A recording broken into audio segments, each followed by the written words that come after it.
नमस्कार. अत्यंत महत्त्वाची माहिती. महाराष्ट्रातील 2 नव्या रेल्वे महामार्गाची घोषणा ही केंद्र सरकारने केली आहे. शेतकऱ्यांना याचा फायदा होणार असा केंद्र सरकारचा दावा.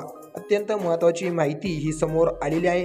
नेमकी महाराष्ट्रामधून हा मार्ग कुठून जाणार आहे, कोणत्या जिल्ह्यामधून जाणार आहे, शेतकऱ्यांना फायदा होणार की नाही आणि होणार आहे तर किती फायदा होणार आहे, सविस्तररित्या माहिती घेऊ या व्हिडिओमध्ये. त्याकरता व्हिडिओ शेवटपर्यंत बघा. केंद्र सरकारने नैसर्गिक शेती मिशनसाठी सोमवारी महत्त्वाचा निर्णय घेतला. या मिशनसाठी 2,481 कोटी रुपयांच्या खर्चाला मंजुरी दिली आहे. केंद्र सरकारने सोमवारी दिनांक 25 नैसर्गिक शेती मिशन बाबत मोठा निर्णय घेतला. या पाठोपाठ महाराष्ट्रातील शेतकऱ्यांसाठी रेल्वेने मोठा निर्णय घेतला असून 2 नव्या मार्गाची घोषणा ही त्यांनी केली. याबाबतची माहिती केंद्रीय रेल्वे माहिती आणि प्रसारण आणि इलेक्ट्रॉनिक्स आणि तंत्रज्ञान मंत्री अश्विनी वैष्णव यांनी दिली. मंत्री अश्विनी वैष्णव यांनी रेल्वे भवन येथे माध्यमांशी संवाद साधला. केंद्रीय रेल्वे मंत्री अश्विनी वैष्णव यांनी पंतप्रधान नरेंद्र मोदी यांच्या अध्यक्षतेखाली केंद्रीय मंत्रिमंडळाच्या बैठकीत झालेल्या महत्त्वाच्या निर्णयाची माहिती दिली. यावेळी cabinet committee on economic affairs CCEA कडून महाराष्ट्र, मध्य प्रदेश आणि उत्तर प्रदेशातील नव्या 3 रेल्वे मार्गांची मंजुरी दिल्याची माहिती त्यांनी दिली. या रेल्वे मार्गांना पूर्ण करण्यासाठी 7,927 कोटी रुपयांची तरतूद करण्यात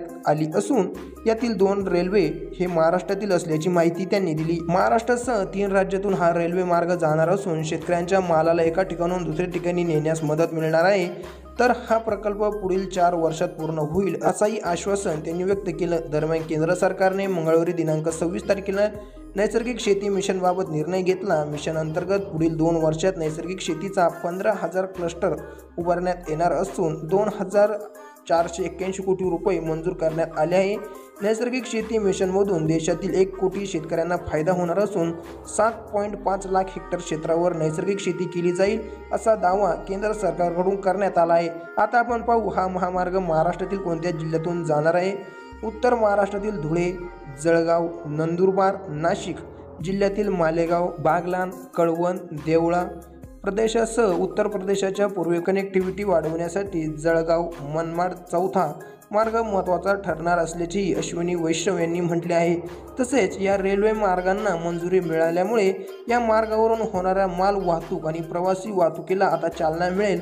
तसेच स्थानिक रोजगार निर्मिती, पर्यटन वाढेल असा दावा अश्विनी वैष्णव यांनी केला. तर रेल्वेने मंजुरी दिलेल्या 3 प्रकल्पांच्या 375 किलोमीटरच्या मल्टी ट्रॅकिंग प्रकल्पाअंतर्गत जळगाव मनमाड चौथा रेल्वे मार्ग, 160 किलोमीटरवर भुसावळ ते खंडवा तिसऱ्या आणि चौथे रेल्वे मार्ग 131 किलोमीटर आणि प्रयागराज ते मणिकपूर तिसरा रेल्वे महामार्ग 84 किलोमीटरवर यांचा समावेश आहे. मनमाड ते जळगाव दरम्यान 160 किलोमीटर लांबीची चौथी रेल्वे लाईन टाकली जाणार असून यासाठी 2,773 कोटींचा खर्च होणार आहे.